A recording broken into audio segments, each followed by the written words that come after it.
Welcome to Prime Group Kaleidoscope with me, Savithri Rodrigo, on this, our first program in May. On our backdrop today, Sri Lanka's parliament designed by maestro architect Jeffrey Bawa on a 12-acre polygonal sharp-angled islet surrounded by the Diyavanna Oya, which in fact dates back to the Kotte Kingdom period. The golden sheened building, opened in 1982, echoes the older Kandyan art styles in concept and design, but touches hues of regional modernism.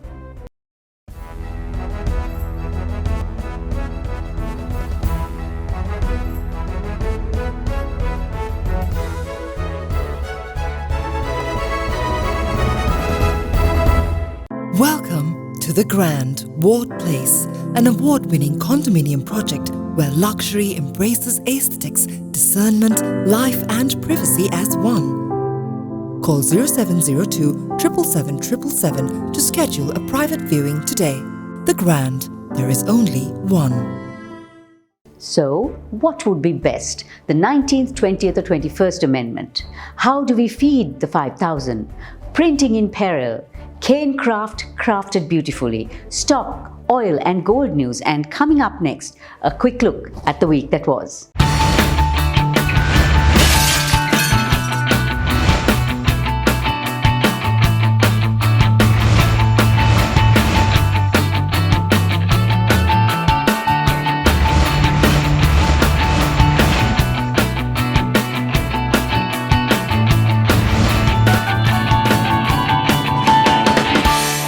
Keep us on your radar, subscribe and follow us on Facebook, Instagram, YouTube and LinkedIn. Welcoming all of you with warmth and care. Commercial Bank. Our interest is in you. Here's our quick look at the week that was on Commercial Bank Snapshot. Sri Lanka's headline inflation surges to 29.8% in April from 18.7% in March, while month-on-month food inflation rises to a whopping 46.6%. Sri Lanka's foreign reserve plunges to just $50 million, just enough for a few days' imports. Sri Lanka's budget deficit surpasses 12.2% of total output as revenue plunges to 8.7% of GDP.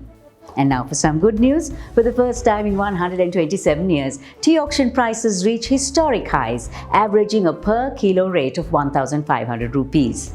And worker remittances picked up in March to $318.4 million compared to first quarter remittances of only $782.5 million.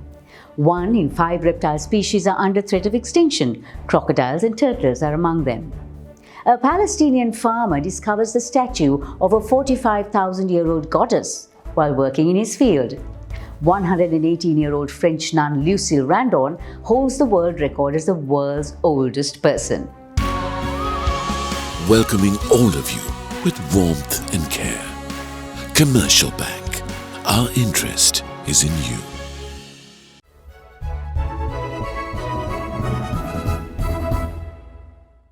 Welcome. We begin our Commercial Bank news capsule with a look at the market. At the Colombo Stock Exchange this week, the all-share price index was down a further 2% and the average daily turnover was at 1.4 billion rupees. The European Union's plans to ban Russian oil and OPEC Plus indicating no further increases in oil output pushes WTI oil above the $108 per barrel level this week. Gold prices steadied at $1,900 per ounce after the US Federal Reserve ruled out large aggressive interest rate hikes. The printing and packaging industry of Sri Lanka plays a significant role both in local retail and exports as well. The industry has over 6,000 printers and employs over 150,000.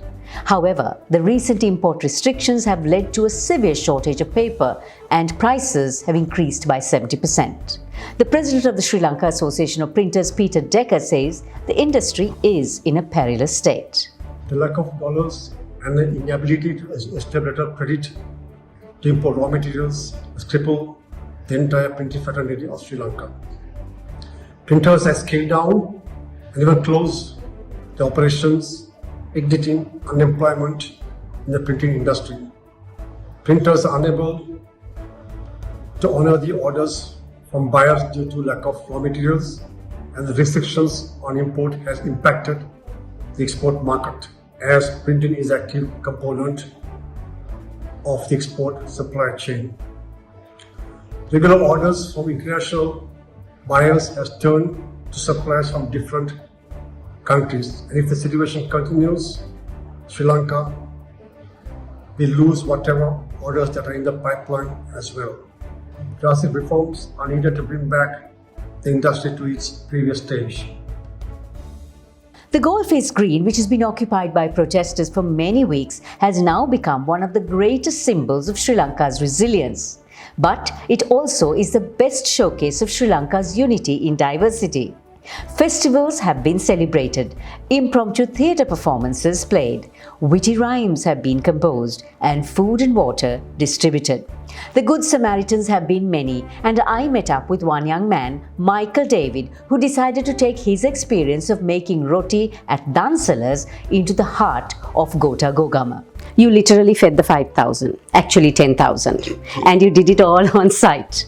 Now, how did you get about doing it? Moving to Gotagama was because we saw the families that were coming there were genuinely looking for a meal, and we thought, okay, we have the experience, let's move it there. We set up a WhatsApp group. The funding came in, that was the easy part. Doing this was quite labor intensive. We had to work from the previous day. It was about 500 coconuts, about 400 to 500 kilos of flour went in, and about 100 kilos of onions for the lunumiris and so on. But what was fascinating was even the people were willing to help us. At Gotagama we had about 30 or 40 people who volunteered their time and worked with us until about 4 a.m. We initially set out to do maybe 5,000, but it went on. The numbers kept on growing and the line kept on growing. So we, among our friends, we decided, okay, let's keep going. As long as we can feed them, let's do it. Gilded glamour was the theme of fashion's most looked forward to night. The Met Gala, held this week, was a nod to the gilded age of the 19th century, and the celebrities did not disappoint. Never before seen theatre unfolded as the red carpet added to the glitz, glam and pizzazz. Welcome to The Grand, Ward Place, an award-winning condominium project where luxury embraces aesthetics, discernment, life and privacy as one. Call 0702 777 777 to schedule a private viewing today. The Grand, there is only one. Any bookworm or someone who needs to read a lot for work, speed reading with Sanjeev is just what you need. This invaluable gift can have you learning to speed read from anywhere in the world. Simply let us know. It's completely free. Making all your new goals in life a reality is why our strength is your strength. With 12 billion rupees worth of customer benefits in 2020 and a life insurance fund worth over 100 billion rupees, our strength is your strength. You focus on your goals. We will take care of the risks. Srilanka Life.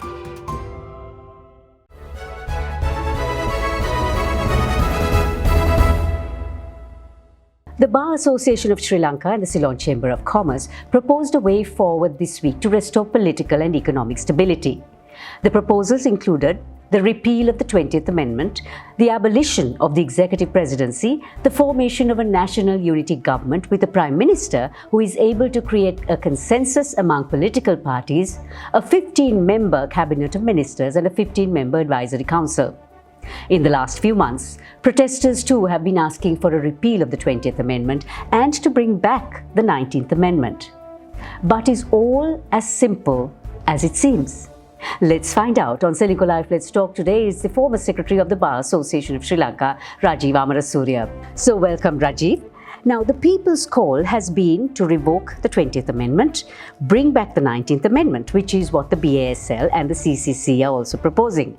What does all this mean to the general citizenry whose cry is for accountable leadership? Yes, I mean, that is the underlying consideration that we need a change in this whole system. And of course, those who hold public office must do so in public trust and of course be accountable.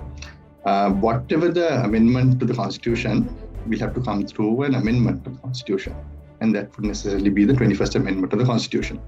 So the question is whether the 20th Amendment can be removed wholesale and whether we go back to the 19th Amendment or whether it's something in between. We can't go back directly to the 19th Amendment in that way because there are certain features of the 20th Amendment that have to be retained. For example, like the increase of the number of judges of the Supreme Court and the Court of Appeal, which was increased by the 20th Amendment, will have to be retained and continued with. Also, on the other side, there were inherent failings, as all of us know, in the 19th Amendment.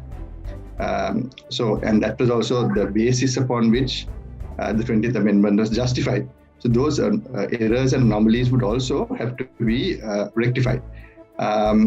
Also, one must be mindful, this is important, under the 19th Amendment, it was actually the Yahapalani government which operationalized it. And at the time, the President and the Prime Minister were from two different parties. So as much as there were issues, there was also some kind of accountability and checks and balances in those two offices. But in a situation where, for example, say one brings in the 19th Amendment and the President and the Prime Minister are, say, from the same party and work hand in glove, then of course one would still have probably the issues one has today, at least some of the issues, or many of the issues one has today under the 20th Amendment.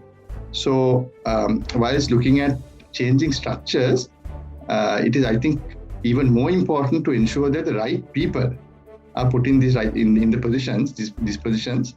Otherwise, of course, it could be all eyewash. So looking at Sri Lanka's constitution, do you think there needs to be a drastic change, or can we just simply continue like this? One must appreciate that we have lost our way in the global bigger picture, and that's a reality. And of course, in that context, it would be inaccurate to say that all the blame is to place all the blame on the constitution we have. We have a good constitution which could have driven rapid development. A strong presidency, as you know, could have been a catalyst for this. But we have, of course, been let down by leaders and leadership repeatedly. And that opportunity of having a strong presidency has not been made use of, which has resulted in a lot of grievance and complaint against the executive presidency. This may not be the time to complete constitutional change. That must be an inclusive process. And ideally, change of this nature must come from the people. So what's the remedy, at least in the immediate, Rajiv? So I think what we need now is some tweaking and tinkering with what we have and leave the process of constitutional change for a better time, a better day when we can look at it more objectively and we are not pressured by other considerations like the economic issues we presently have.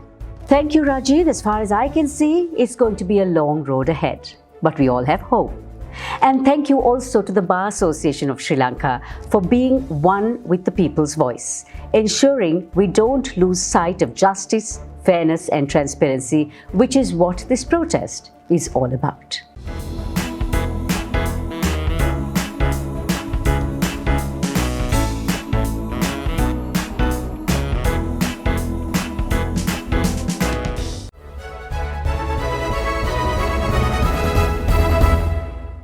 We travel to the Munaragala district today to meet A.H. Jnanavathi, an entrepreneur who took her talent of working with cane to make it a craft she has spread to an entire village, employing over 70 financially disadvantaged women in her business and winning awards along the way. Here's her story on Life in 60. I live in Bibile in the Munaragala district. I trained in cane craft in 1988 and worked at the same training facility for 12 years. Then I started my business in the year 2000 with just 5,000 rupees in capital. I had 12 ladies working for me at the time. I engaged with the National Crafts Council and participated in many exhibitions and won multiple awards. I have travelled to India and exhibited and sold my products there too. I employ only women who are financially disadvantaged, giving them an avenue of employment and income. I have 70 of these ladies working with me now.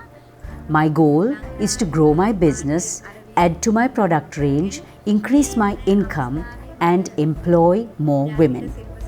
Adios until next Friday. Until then, keep our Kaleidoscope takeaway with you. Individually, we are one drop. Together, we are an ocean.